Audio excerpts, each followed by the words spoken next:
this last year has been a prodding like no other. And if you're able to grow this food at home, it gives you a personal connection. And what I'm really loving that I'm hearing is that kids have been involved. When we're all trapped under one roof, you have to come up with new forms of recreation and dialogue. And so for my family, my kids are grown now, and one of them's out of the house, but the one who's still clinging to the empty nest was a vegetarian for 4 years, and has an appreciation that I think is fairly uncommon for the diversity of garden vegetables. So um, all of this is really to say that, I thought we were going to have a big challenge trying to seduce people to this idea.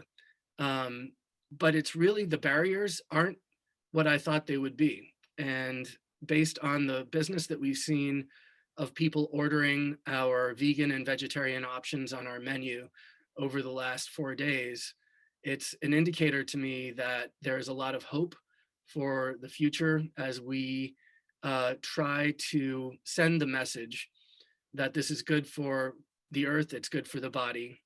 And by sticking to a diet that greatly reduces our meat consumption, we are making a significant headway and progress toward, just a cleaner environment. And the health benefits are pretty much indisputable. So, um, you know, we did this thing, and I came, I think, to this group partly because of my work that I've done with food waste. And these two are very closely related, as the book Drawdown also, I think, alludes to.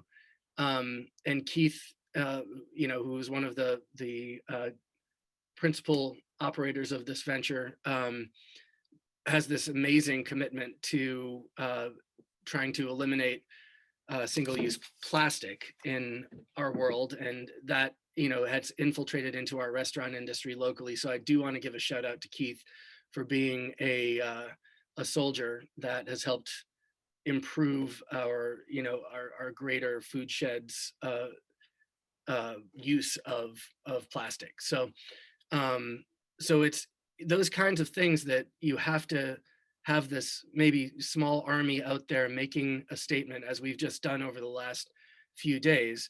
There are troops on the ground we're going to hear from also, in this very esteemed group of people speaking after me, that have been doing this for a while and have been doing it around the clock. So in our community, this is 4 days. It's just the beginning as I see it.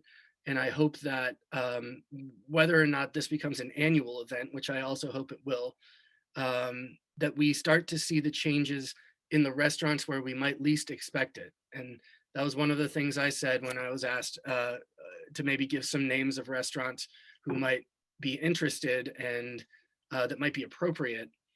The ones that I was quick to give were the obvious choices that were vegan. And then the more I thought about it, I thought, wouldn't it be great actually if we have restaurants that are more like Black Trumpet or more geared toward meat? And someone just mentioned that they ordered from Ornell's, and Ornell's now wants to make changes to their menu. Like, that's where we make change. That is where we see the dial move. So I'm hopeful that with all of the restaurants that signed up for this, we are actually going to see something stick here, not just an annual event, but something ingrained in their thinking about menu planning and about sourcing food, just as we've done with food waste. In my I started a company called Abundance, again with a farmer, where we made soup out of ugly and discarded farm produce. So that kind of work is imperative, I think, and this group has done a really great job in making it known that restaurants are participating. There are these active, smart people who are willing to do the work, and I'm really happy to have been asked to be a part of it. I'm looking forward to the future, and I think I'm probably right at about my time cap here. So, Yeah, JB, thank nice. you again for asking me to do this, and Anne and Keith and everyone else. I really I learned a lot, and I'm looking forward to what comes next. Fantastic, chef. Thank you so much. Hey, I just want to throw on a couple of things. Um, You're right. Pandemic times with kids at home is pretty challenging. I actually have a 13-year-old at home, and one of the things, I think about whether we're going to move the needle, whether we're going to change thing or not. We're all giving our best, and I do know um, something he said to me. I think he picked it up. Some of you have heard me share this story from Vice News. It doesn't help to believe that you won't survive climate change. So we're going to get through this in some way or another, and the future for our kids might look a little bit different. But one of the things I do love is, yeah, I was one of the folks that got to go to a barbecue joint and get a delicious vegetarian meal. So your restaurant proves that um, it's not about a total ethos. It's about great offerings and meeting people kind of where they are. And such a cool event. So thank you so much for taking part of it. I do want to thank everybody for joining. We've had quite a few more people join in. So just a reminder, if you're new, please throw into the chat where you're from. And let us know also if you had a chance to dine out at one of the awesome restaurants that were participating. We actually have a list of the restaurants on our Planted for the Planet website, planetfortheplanet.org. And also to let you know that so many of those restaurants, I think maybe even all of them, gave us gift cards. So if you're on here tonight, there's a really good chance that you could win a gift card to one of the fabulous restaurants that took part. We also have kind of a grand prize or two grand prizes. One is a $100 gift certificate to the Golden Harvest in Kittery, which is such a great place to buy produce, and also to Portsmouth very own Farmers Market. So looking forward to our wonderful summer coming up, and a great way to support not only farmers, but the local food movement, which is a perfect segue into our next speaker, Dr. Tom Kelly from UNH. And again, I'm going to let you go ahead and introduce yourself, Tom, and thank you so much for joining us. Oh, my pleasure. I'm going to just screen share here, hopefully. Well,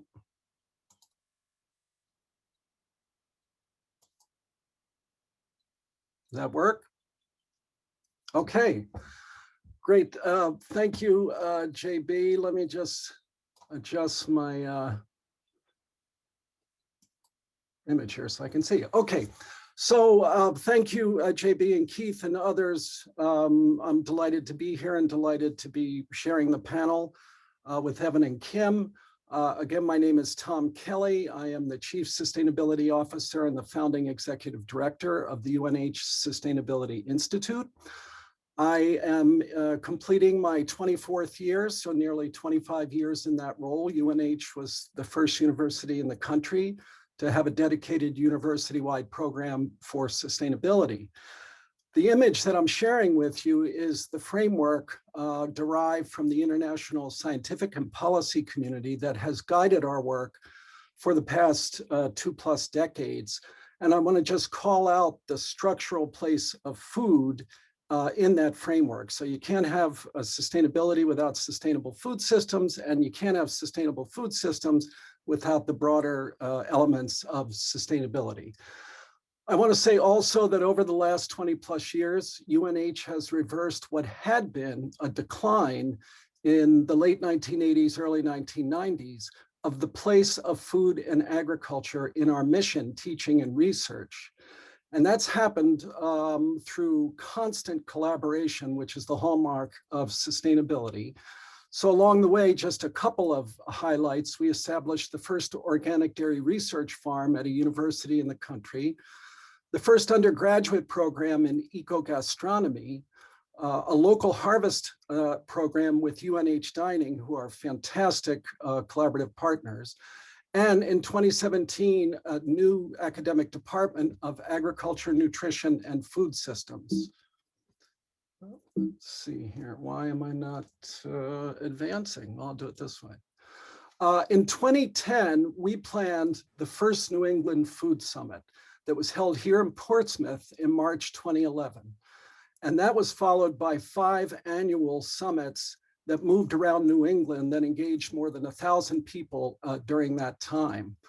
An important development of that effort was the publication of a New England food vision that looked out to 2060 and said, if we're producing roughly 10% of our food now, we could produce up to 50% of our food, and in a way with healthy food for all, sustainable farming and fishing, and thriving communities. Vis-a-vis tonight's topic, the vision included reference to diet, and it looked at three scenarios: a business as usual scenario, a middle scenario called the omnivore's delight, and a regional reliance scenario that was imagining disruptions from the climate crisis or other drivers that would push us as a region to want to produce more of our food while maintaining our forest ecosystems.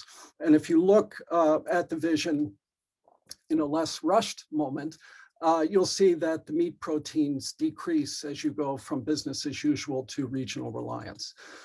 So over that 10-year period, we built a collaborative infrastructure comprised of a vision with clear values, shared network values that include putting racial equity at the core of our work. In addition to the 6 summits, we developed an annual leadership institute, a 21-day racial equity challenge, which maybe some of you are just completing today, the 7th annual. And then tools and resources around narrative, around the food system, policy reform, indicators, and networking. I also want to say along the way to call out to the New Hampshire Food Alliance, which we collaboratively established in 2013. And that is very much incorporating New Hampshire Farm to School, which is also based at the Institute. And of course, the New Hampshire Food Alliance just had our statewide gathering in March, which seems like a year ago. So a few key points I want to emphasize here. I want to come back to this framework and the question of diet and the climate crisis, and be thinking about and underscoring the interactions of diet with the other elements of sustainability. As noted in the food vision and has been noted earlier here, there are many reasons to shift towards a more plant-based diet, particularly in the cultural context of the US, where we've been consuming amounts of meat at levels that are immoderate, unhealthy, and unsustainable. At the same time, in terms of planetary health and the climate crisis, it isn't as simple as meat is bad. But the question is, what is the nature of the dominant production system economically, ecologically, democratically, and in terms of justice? And it is the industrialization of the food production system, along with the consolidation of land, capital, processing, and all aspects of the supply chain that is at the core of the problem. It is the industrial production systems operationalized within transnational agribusiness that are giving us the extractive, exploitative, unjust, and unhealthy food system that is wreaking such havoc and showed itself to be so brittle in the face of the pandemic.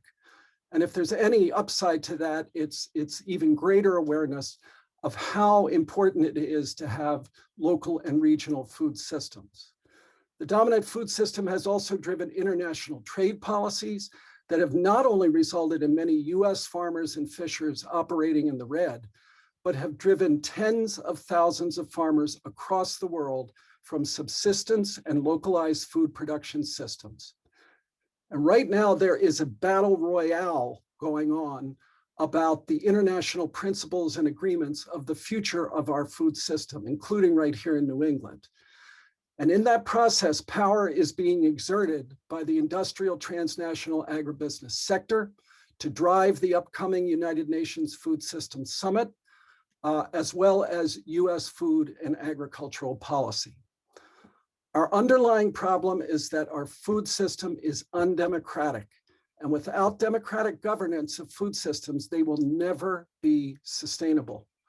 A favorite pitch of the agribusiness sector is, how are we going to feed the world? But the sustainability question isn't that. It's, how is the world going to feed itself in decentralized, resilient, and adaptive food systems that are democratic, place-based, and just? So in terms of this gathering, my hope is that in addition to the community building, the solidarity amongst all of us here tonight, and the extended food system community, including farm and fish workers, food chain workers, as well as the restaurants and the like. That this will contribute to building a stronger coalition of people in New Hampshire and New England to act on their political agency and collective power, not merely as consumers, but as people in the state and region that have political agency and can together build power to drive political and policy change. So I'll stop there, hopefully on time, JB. Yeah, actually, you could keep going. That was fantastic. One of the things I always love about hearing from speakers who just really have been living this and been understanding it and doing it, it's such a great way to feel that context being set and to hear, I think, what we kind of intuitively know. And one of our speakers on Thursday night, we talked a lot about the local food resource, but boy, you really put everything into perspective. So thank you so much, Tom. One of the things that's really challenging about, by the way, this is the first annual. One of the things that's really challenging about this is we have a lot of questions, but we are being disciplined and we're going to save them all to the end. So I'm going to hold my questions for you, Tom, and we're going to keep rolling on. And I just want to, again, thank everybody. We've had quite a few more people join in. So thanks again for giving up part of your Sunday night. And by the way, I have to say, iPhone Bob, I loved watching you cook while we were doing this, and now you're eating. This is awesome. This is exactly what plant-based events are celebrating here. So again, a quick reminder, if you just joined us, let us know in the chat where you're from. Let us know what restaurants you had a chance to visit, and we'll give a shout out to them. And again, speaking of the restaurants, we have a lot of prizes. So many restaurants were generous, donated gift cards. And Keith's going to be using a random generator and passing out some gift cards. We just got a couple more people in the waiting room actually right now, which is great.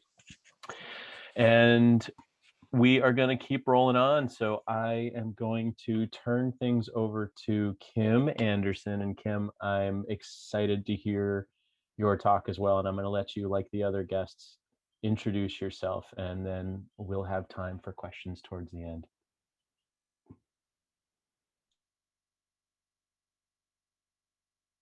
And the most said statement of 2021 is, Kim, you're on mute. I'm off now, correct? Yeah, you are. Thank you so much. I got to say it. I feel like it's every other Zoom meeting now. I'm not the technology, I'm a little bit older. It's always my challenge. So thank you for having me. This overarching discussion tonight was so meaningful to me because this is my life's passion. So my family, we are impact investors against climate crisis. My son came home from Dartmouth in New Hampshire and said to us, with an environmental studies degree, we have an obligation to invest against climate.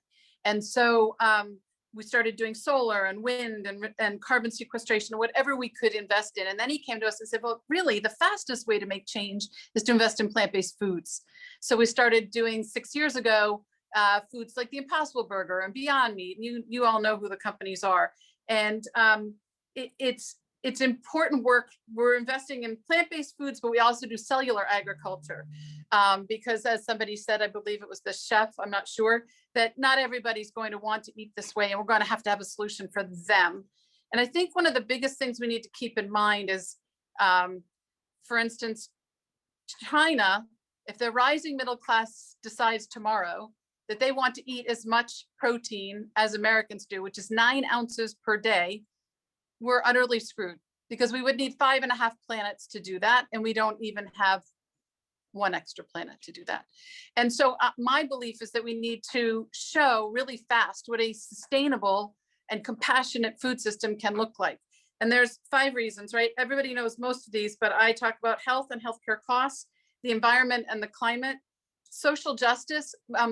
It's so important. Most people do not realize that the people that are forced to do this heinous work don't wake up one day and decide they want to be part of a system that slaughters 7 billion land animals every year. They haven't got a choice. And this is usually an immigrant and a minority population, and they and their communities are physically ill because of this work. And grass-fed, to get away from the industrial, does not solve anything. It contributes far more methane, a grass-fed cow, than one that's grown in an industrial system.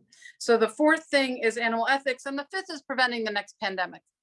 most people are not aware that this is really problematic for us for the future, right? We've now seen this, and I had lunch with Dr. Michael Greger, who wrote the book How Not to Die a few months ago during the pandemic, and he said to my husband and me, Kim, this was the dress rehearsal. This was a 1% death rate or less. The next one's going to come from one of these hog farms where these animals are on top of each other with feces and disease, and it's going to cross over, and it's going to be a 30 to 60% death rate, and nobody's going to go to the market. Nobody's going to go to the bank, even with your masks on. People will just stay home. So, a local food system is going to be really important for that at the very least, but it's another reason why we want to go plant-based. So after being an investor and helping a lot of people go plant-based, the common theme that I kept hearing from everybody was, I can do this at home, but it's very hard for me to do when I go out. I'm a social pariah. I'm navigating with the server and my family's rolling their eyeballs at me. And why do I have to compromise my values and my vision for the world? Because it's not easy. So I created the world's first plant-based food hall with celebrity chef Matthew Kenny in Providence, Rhode Island. We took 4 of his restaurants. He has 40 on 5 continents. We took 4 of our favorites and put them under one roof. So think of a small vegan eataly. We've served 750,000 guests in our first 18 months, which if 80% of our guests are not plant-based. So Chef, I'm here to tell you, as much as you want to lean into this, the customers are going to be there. 80% of our guests are not plant-based. We have 168 employees. I served 1,800 guests today. It was one of our biggest days ever. Excuse me, that was yesterday, in the middle of one of our biggest weeks. As soon as the weather got better, people started coming out again. It's been a rough year, yes, but and getting help is really challenging, but that's another story. By serving those 750,000 guests and 80% not being plant-based, if I do the numbers, I have saved 8 million pounds of carbon from the atmosphere. Just one restaurant in 20 months or 18 months in Providence, Rhode Island. So I've also opened now during COVID a plant-based fast food drive-through restaurant in Newport, wedged between a Taco Bell and a Burger King, which is kind of a fun place to be. And Plant City and Plant City X are 100% plant-based, 100% palm oil free. That is a hard stop no for our family.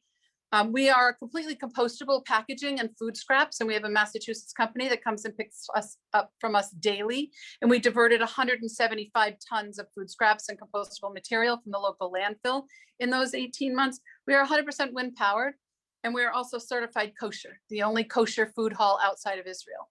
We wanted this to be available to everyone in the community.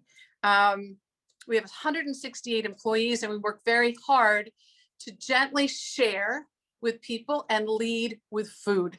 We lead with delicious, delicious food. I mean, if you follow us on Instagram, Plant City Providence, you'll see that Matthew Kenny's recipes and the ones that our executive chef create are absolutely fabulously beautiful and beyond delicious. So if you can lead with delicious food, you don't miss the meat at the middle of the plate. And so that is what I'm trying to do.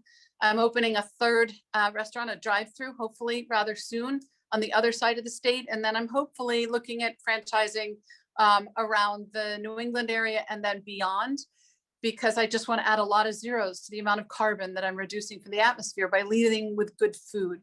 Let's see. I always recommend to people to watch the movies Game Changers and Seaspiracy, the new one, as well as Cowspiracy and Forks Over Knives. They're very helpful in having people understand the issue. I have many people that come to me at the restaurant and say, that their wife's dragging them in the restaurant, literally, and they're looking at me like, oh my God, please don't make me eat lettuce and tofu. And as soon as I say to them, don't worry, we're gonna have, do you want a burrito? Do you want a pizza? Do you want pasta? What do you want? We have 280 items on our 4 menus, as well as a coffee bar, a bakery, a marketplace, and an event space. And in the event space, we have Plant Docs. And Plant Docs is 4 doctors who help us with 30 guest clients per month pre-COVID, and hopefully getting back to it very soon, where they do blood work, whole food plant-based diet for 3.5 weeks, and blood work. And they go over building menus and all the information. And there's nothing stronger than showing somebody why a plant-based diet is the way to go for themselves. First, we talk about health first because humans are selfish beings, and it's the way to get somebody on the bridge. And when you get those numbers, it's indisputable. So I'm Kim Anderson. I own Plant City. I'm here to help anybody, any restaurant that wants to do composting or figure out how we did what we did and the phenomenal amount of business we're doing from it. I mean, we're a small group here, and I can share we are at an $8 million run rate. And I don't think there's any other business in Providence or many that are at that level. So don't be afraid, restaurants, of going plant-based, because the business is there. And I can't tell you how many times I have people saying to me, please come north, please come to Boston, please come to New Hampshire, please come to Vermont, please come to Maine, because we don't have any plant-based food. So there's a huge market that you're missing. Oh, and I'd like to donate a $100 gift card to Plant City, and we will roll out the green carpet for you. Fantastic, Kim. That was great. Unbelievable. Your energy around this, your commitment to this. You know, I feel like I'm an attendee like everybody else. Kate and Keith, as you know, reached out to you. I had no idea what you were going to be speaking about tonight. I read a little bit about your bio and saw a few links on started following you guys on Instagram. So nice work down there. And I'm sure you're welcome throughout the region to replicate this kind of model. So thanks again. We had quite a few more people join up while you were speaking. And just a quick note, I mentioned it really early on, we are recording this. So for those of you that joined in late, we'll figure out how and where we're going to be able to share this. And really appreciate everybody coming. So one of the things we really want to get into, I know I have some questions, I know others have some questions. So I'm going to ask if people can put questions into the chat. And we're going to take some turns with Chef Evan, with Tom, and Kim, and we're going to try to address everybody's questions. Kate's been awesome. She's been reading through some questions, trying to see if there's any repeats or duplicates. And again, I just want to thank everybody, and heartfelt thanks to Chef Evan, inspiring us the night he spoke, all the restaurants that jumped in. You know, many people have heard me say this. I'm not a full-time vegetarian. I've been working towards it. And one of the things I know, when I go to an amazing restaurant like Black Trumpet, the food is going to be great. It doesn't matter whether it's animal protein or vegetarian or vegan. I know that Chef Evan and his team are going to nail it, as did all the other restaurants. So Kim, really to echo your point, there's no sacrifice here. This is amazing food. And I love your story when the, and I think sometimes it's like the parents, right? The kids drag them in and the parents say, well, is there going to be anything there for me to eat? We all know that those days are over. The meals are delicious. The thought and the love that goes into it is amazing. And so thank you all. And I can't thank all the Seacoast area restaurants enough for jumping in on this. So Kate, why don't we see what we have for some questions? And just a reminder for everybody, we are going to be giving away some gift cards. So stick around to the end. We have about 20 minutes left, which will get us time for some questions and then give away some of these prizes. All right, we've got some really awesome questions. So I'm excited about this, but I'm also a little bit overwhelmed. So tons of excitement here, and we'd love to dive in. We'll start off with an easy question, which is for Evan, and that question is, Chef Evan, are you ready to put a plant-based option permanently on your menu now? Oh, that is easy. I've always had them. So I'm not about to change that anytime soon. The results of the last few days were very validating, knowing that in each category on our menu, there is always a vegan option. But as we come into the season of the year when there is so much abundant local produce and really from our own garden, this incredible diversity of heirloom products, we can make really fun, interesting food that I think, people really enjoy without even knowing that there's no meat in it. So, Tom alluded to, well, we've all alluded to the fact that there's this egregious consumption of meat in the United States. It's about 222 pounds of meat a year. I think Luxembourg has us beat, and that's it. So, I think there's an imperative for restaurants like mine who have always strived to minimize the amount of meat protein and maximize the quality of that meat protein, to really think about, a next step in evolution. So I'll take the question and say, yes, I will always have plant-based options on my menu, but in the future, I'd like to see more. Awesome. Thank you for sharing that. And now over to Tom and Kim. We have a question that you both touched on briefly, and that's around racial equity. And Tom, I just finished the 21-day racial equity challenge through your program, and very much value that. I did it last year for the first time, and encourage anyone to dive into that. I believe you can still get the past 21 days information, even though you weren't signed up to get it on a daily basis. Kim, you also touched on the issues of some of these awful farming situations and how they're affecting minority populations in environmental conditions. But there's also a lot of racial challenges with food sovereignty, and maybe you're both familiar with Cory Booker's Farm Bill currently that is looking to create a land grant program to encourage a new generation of Black farmers. And I was wondering if both of you could touch a little bit on how some of these equity issues affect the environmental component behind food solutions, and what we can look for to try and encourage some of those initiatives. I'm going to let Tom speak to that, but the one thing I will say is we've got some great groups in Providence. I'm hoping that there are more globally that are working with urban farmers in the Black community. And there's a lot of young people. I mentor young people in business, especially in food businesses. And I mentor quite a few young Black Americans that are doing great foods and great products. And I carry them in my marketplace, and I mentor them, and I help them build their brand and build their sales channels that way. So, I think we all need to reach out and help everyone that's got a product or a farm, and there's got to be ways to do it. I really admire Cory Booker for the work he's doing. He's always been right on the cutting edge, or leading the cutting edge. Oh, sure. So thanks for the question, Kate. And I want to say, in terms of the 21-day racial equity challenge, we put racial equity at the core of our work quite explicitly in 2013. And one of the many things we did to act upon that was created this 21-day racial equity in the food system challenge, which was coming out of existing work in a book, but not in an interactive online food system-based effort. The first year we did it, 200 people signed up. This year, we're just completing the 7th annual. There were 8,900 individuals signed up for that, and more than 900 organizations on behalf of the organizations. So it's a ton of work we all still have to do.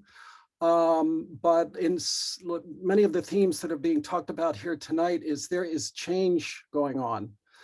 And it's late, but it's changed nevertheless.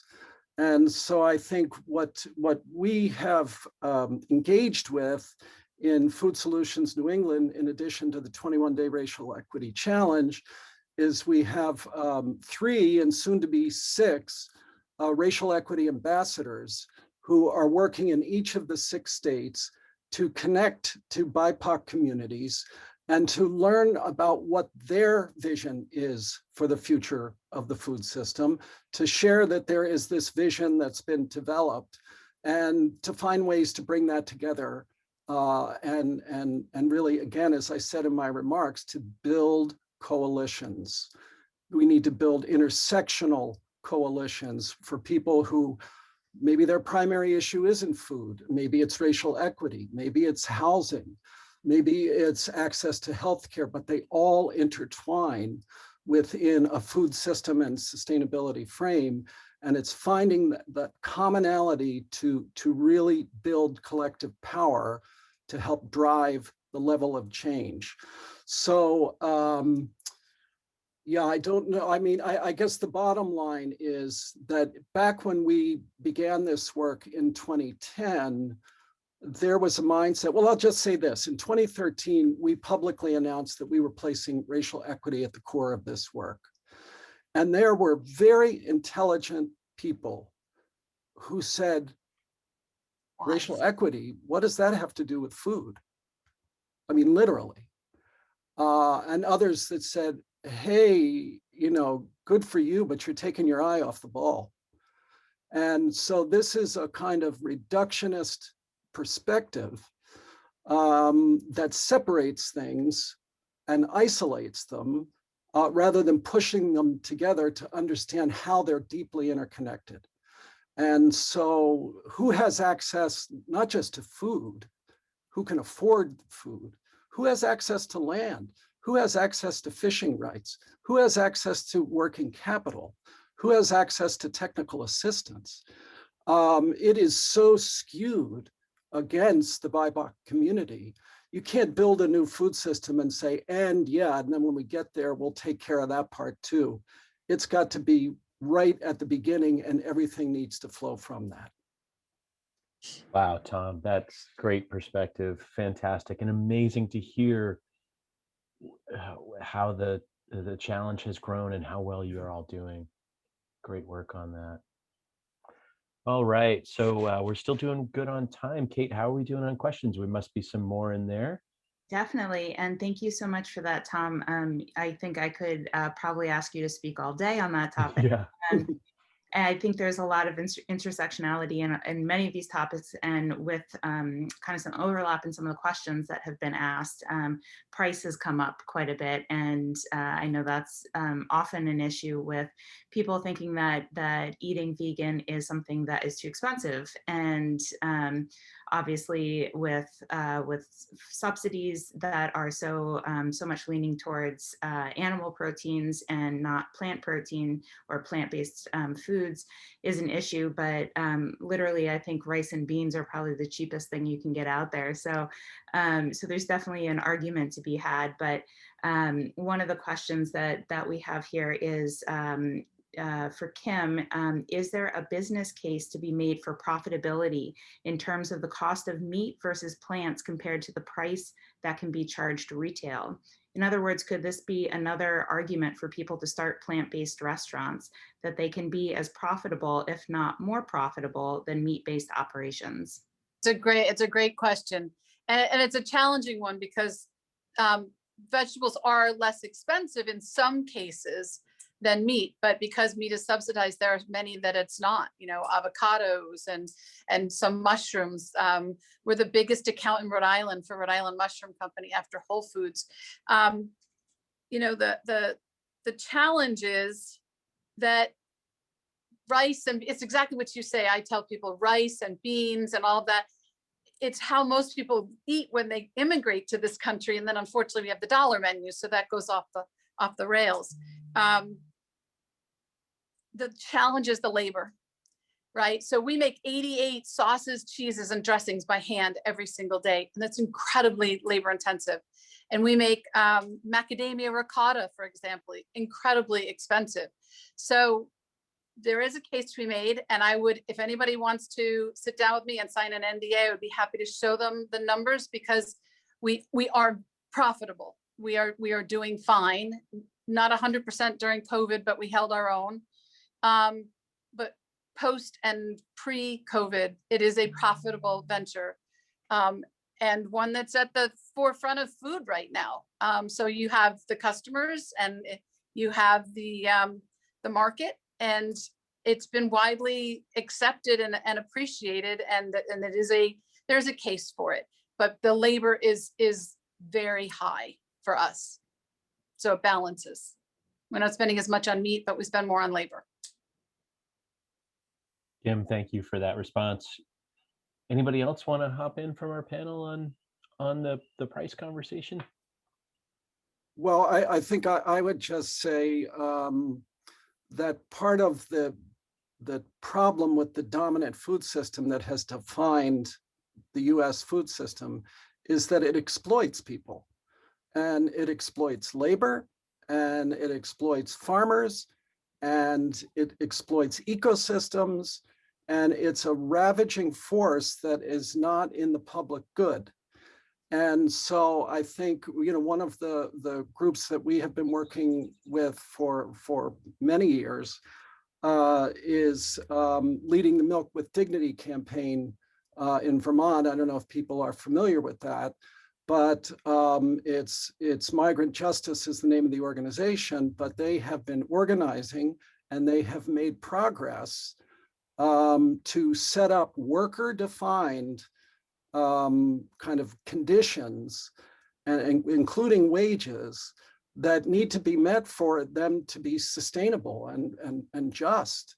And so it took them a while, but they got Ben and Jerry's to sign on for it, and now they're putting pressure on Hannaford's. And so this is a kind of effort where, when it's successful, it's like the $15 minimum wage. You hear all these ferocious arguments about all the destructiveness that's going to happen. And then on the ground, it actually doesn't play out that way. So they have shown that it works to bring their wages up to what they should be in their working conditions.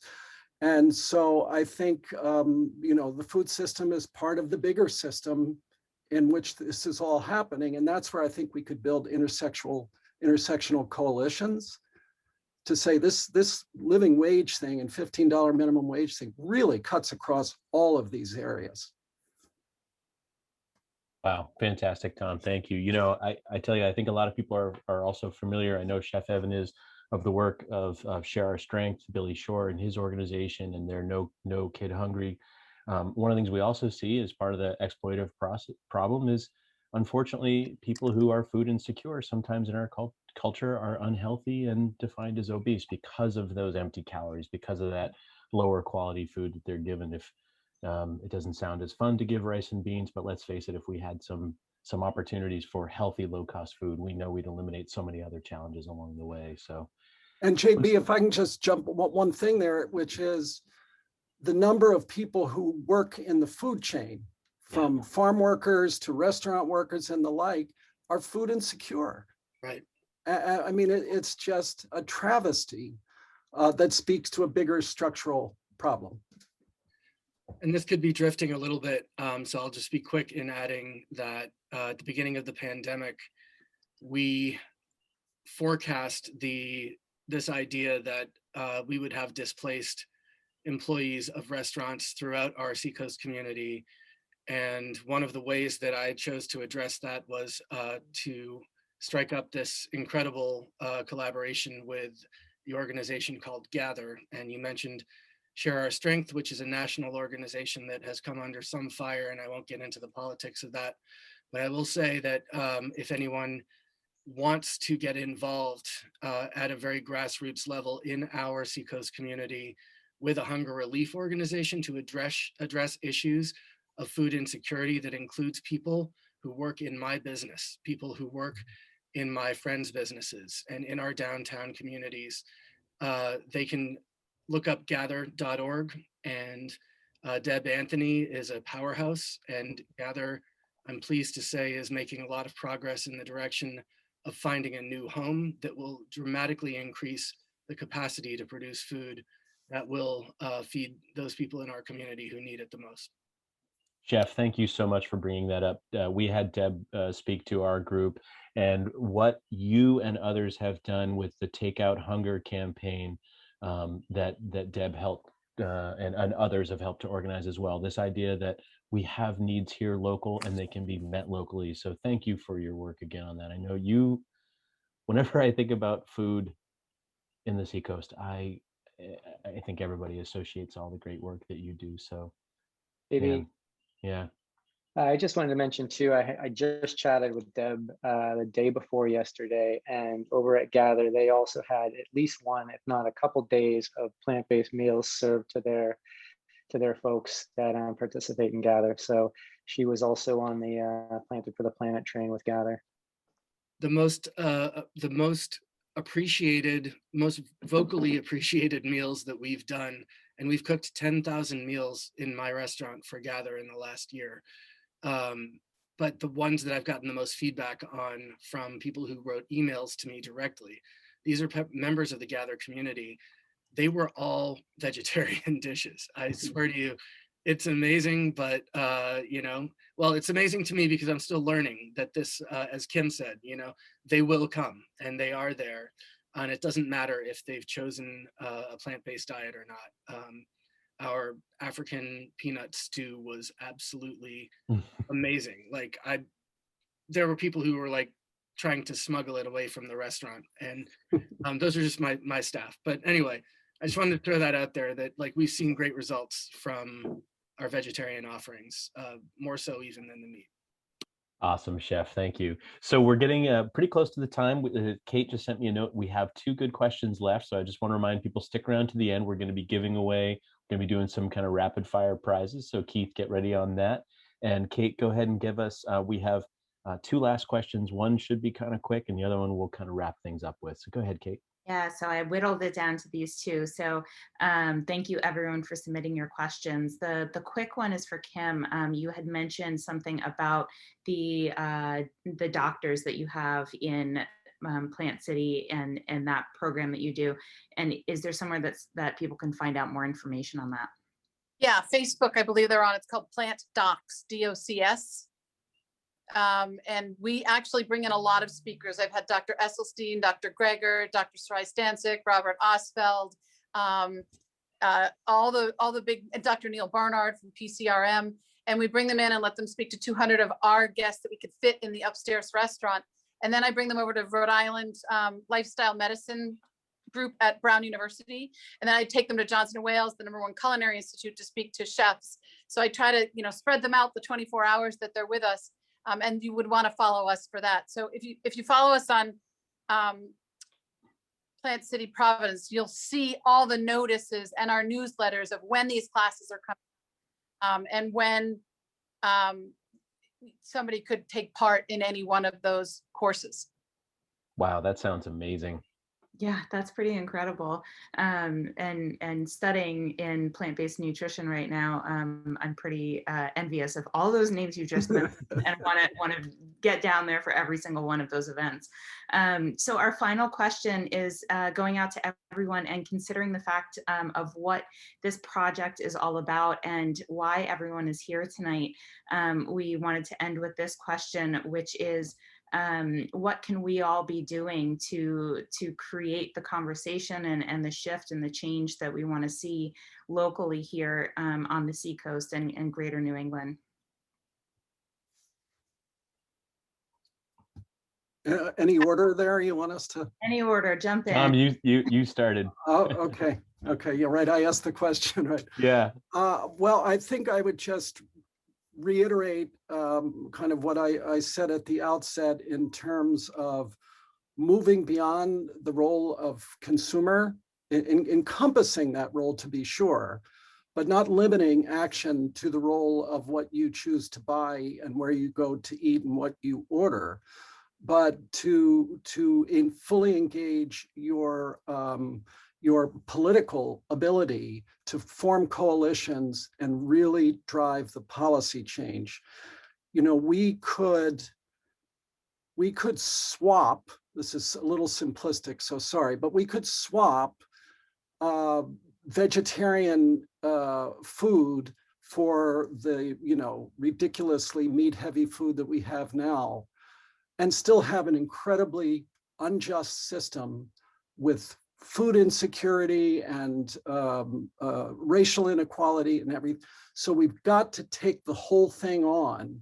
And the only way we can do that is by building coalitions through events like this, which really build solidarity. So I would say engage the full civic self, as well as the eater, who's probably salivating from listening to the conversation. So thanks again for having me. And I would add to that, those are excellent points, I agree wholeheartedly, but I would add to that information and knowledge, because I was 54 before I knew any of this. And now I'm all in, right? So we need to educate people about the existence of this problem, about the solutions, about what this solves. I mean, this basically tick all the boxes of things that matter to the universe right now and to the world. This ticks all the boxes. And I will caution that I don't think vegetarian's the answer. You're still dealing with cows and chickens, with industrial farming, with eggs, and it's, if you ever want to look at what they do to cows to make milk, it's insanely horrible. And I didn't get into this for animal ethics. I got into this for climate, but I think the education is really important. So what I did when I first heard about this, and I have this feeling in my heart that when I have important information, I feel an obligation to share it. I did movie nights. Once a week, I would invite 200 to 300 people, and 15 would show up, and I would show the movies: Cowspiracy, Game Changers, Food Choices, Forks Over Knives. If anybody wants a list, I'm happy to provide it. And then I would just like open up my fridge and share some of my food, and we'd have these long conversations, and hundreds of people I've been able to move even before the restaurant to plant-based eating, because once you have knowledge, then you can get involved for your personal, and then you can elevate into the activism, because it really starts to, you may come for health, you may come for environment, you can come for animal ethics, whichever it is. But when you start understanding that full onion of problems and all of the things that this solve, which is very important, because Americans change their diet like they change their underwear. They have to know the full circle of problems. So education. And I'll dovetail off of what Tom was saying, in support of the idea that we all need to be food activists.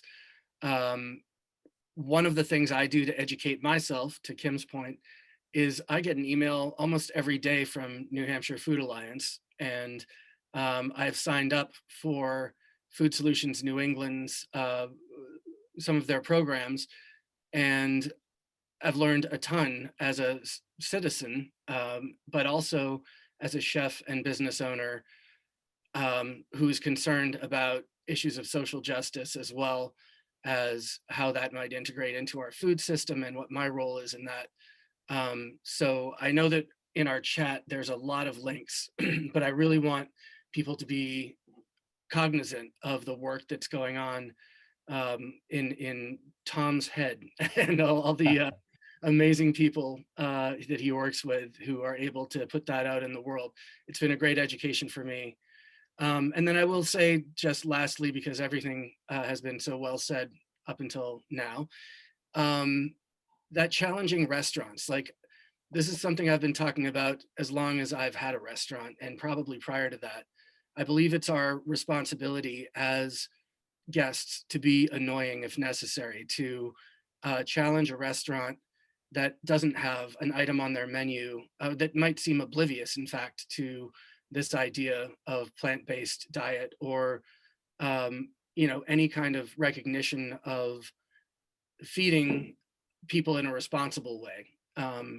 It is incumbent on us restaurant owners and chefs to be mindful of this turning tide, and that the future kind of depends on us, among others, to make smart choices and perhaps sacrifices, which is a whole other conversation that we just, I think, hit the tip of the iceberg on that. But so I would ask anyone in being a food activist to challenge restaurants, and that's when we start to see changes on menus. And chef, I would add that for your restaurant or any other chef that's listening, not just having an item or two on the menu, but if you have a small plant-based menu, so that when somebody comes in, you can hand that to them. They feel like you really get it, and they feel like you really care. And for those of us who have been reading for the one item and trying to find the one item on the menu that's a salad with beets, like it's a joy to walk into a restaurant, and you will get a really large return from that. If you just had a small and advertised it, we have a plant-based menu, ask for it. I think it would really, really, really do wonders for you. We did that this weekend, and the ask of restaurants was to have one dish that they were going to feature as a special for these last 4 days that would be plant-based. But we took it to the level of making sure that people could come in and have an entire meal. They could have a small dish, a main course, and a dessert that were all plant-based. So I also happen to have a vegan, a very strong-willed and talented vegan pastry chef. So that's already made a lot of changes to our dessert menu. That's awesome. That is awesome. I think I think we're at that turning point where not only it's getting to the end of the hour here and we want to go to the prizes, but we're at the turning point in our culture where if I'm dining out with vegan friends, Keith and Kate and I shouldn't have to worry about what restaurant we go to. But we do know that when we go to the amazing restaurants that participated in this week's event and really and beyond, we're gonna get, and I've said it, and I'm a broken record, but I know when I go to the Black Trumpet, Chef Evan and his team, we're gonna have an amazing dish because I always have, and that's the place that we're getting to. Kim, the restaurant and what you've been doing with your market in Providence, showing what's possible. And as a mentor used to say, if it exists, it must be possible, and everything in between. Seeing what Chef has done and everywhere else that again, when I go out with friends with dietary restrictions or guidelines or celebrations of that they choose to eat plant-based, um, you know, like I said, I'm the guy that went to the barbecue joint and had a great meal. So everything's possible. So let's hop right into the prizes. And again, thank you all for coming. So Keith, how do you want to do this? The other night I was picking them. How you want to jump right in and Yeah, I've been doing a little bit of work behind the scenes. I do want to I do want to take advantage of my opportunity here to thank with my biggest of thanks and gratitude for Kim and Tom Kelly and for Chef Evan for being here tonight. It was fantastic, and having the level of expertise between the three of you in one room is more than I could have asked for when we conceived of this entire event a mere 10 weeks ago or whatever it was. So this is fantastic. And I'm thinking about chartering a bus to take us all down to Providence. So if anybody's on board with that, let me know. So the good news is we now have a third grand prize. Usually what we were doing with these is having two grand prizes, which is a $100 gift card to the farmer's market, the Portsmouth, New Hampshire farmer's market, and a $100 gift card to the Kittery Golden Harvest Market. And now we have a $100 gift card to Plant City, thanks to Kim.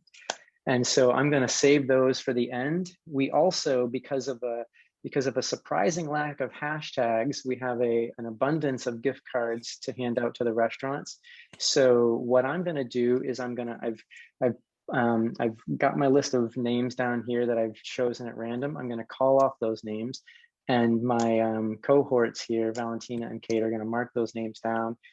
I'm going to ask you to reach out to, is it Valentina? If your name is called, send a chat to Valentina.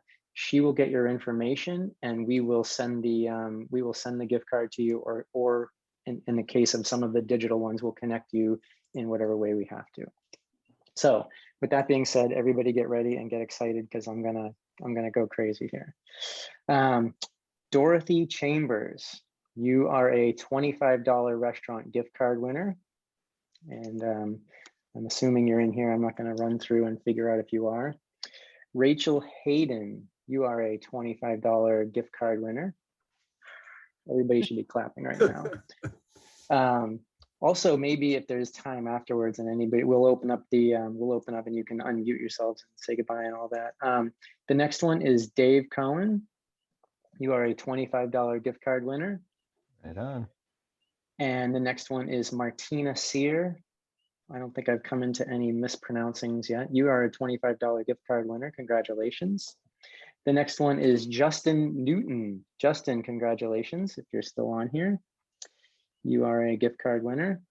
The next one is Ariel Lightfoot. Congratulations. The next one is Nancy Jaffe. You are a $25 gift card winner. The next one is Debbie Needleman. You are a $25 gift card winner. The next one is Shannon Collins. You are a $25 gift card winner. Diana Fry, congratulations. You are a $25 gift card winner. And Laura, I'm gonna skip the middle name, and King, Laura King, you are a $25 gift card winner. And that leaves me with my, I have one more $25 gift card winner, and that is Susan Canner. You are a $25 gift card winner. And now we have our grand prize winners of $100 gift cards. And for the $100 gift card to Plant City, it's me. I'm just kidding. I'm just kidding. Kathy Benwell, you are the you are the $100 winner to Plant City in Providence. Congratulations. And for the $100 gift card to the Portsmouth Farmers Market, it's Trisha Hughes. Congratulations. Yay. And our final grand prize winner for the $100 gift card to Golden Harvest is Howard Callett. Congratulations, Howard. And that's it for my prime time here. Right Back on, to you. Keith. Back Yeah, to you, JB. thank you so much for doing that. And hey, thank you everyone again. And it was so great to be able to give away so much stuff. You know, as we raise awareness, we hope that you'll spread the word. You'll continue to check out what we're doing, follow what Tom and his team are doing at UNH, support the restaurants here in the Seacoast and now all the way down to Rhode Island. But by all means, stay looped in. You know, this is a journey. Kim, I love, and I'm really stuck with the fact that you said you didn't come to this until which I'm assuming is fairly recently. 6 years, 5 years. All right. You know, we're all on this journey and we're all at different places. One of the things we talked about as we were planning this is, hey, wouldn't it be great if we got our Meatless Mondays friends to sort of, you know, take it one step further and maybe celebrate with meat just one day a week. Wherever people are at, we're all at different places on this journey. And we know that one solution isn't right for everybody, but we do know that there are delicious, fantastic options that are just, you know, everywhere now. And so take advantage of it. And thank you all so much for coming. Those that were here on Thursday and those that have been taking part in our Produce Drawdown and other groups, we normally have Bert Cohen with us, and he has these amazing chimes to ring us out, but I don't see Bert on tonight, and I'm without chimes. But what we're going to do is we're going to unmute everybody, and we're just going to give a quick thanks again to Chef Evan Mallett, to Tom Kelly, and to Kim Anderson for just an amazing presentation and dialogue. And Kate said it really well. I think we could stay on for hours with any of these guests. So thank you all for carving time out of your evening and joining us on a Sunday night. So thanks everybody. Thank you for having us. Pleasure. Thank you so much. Thanks everybody. Thank you, everybody. First Great annual. first So time. join us.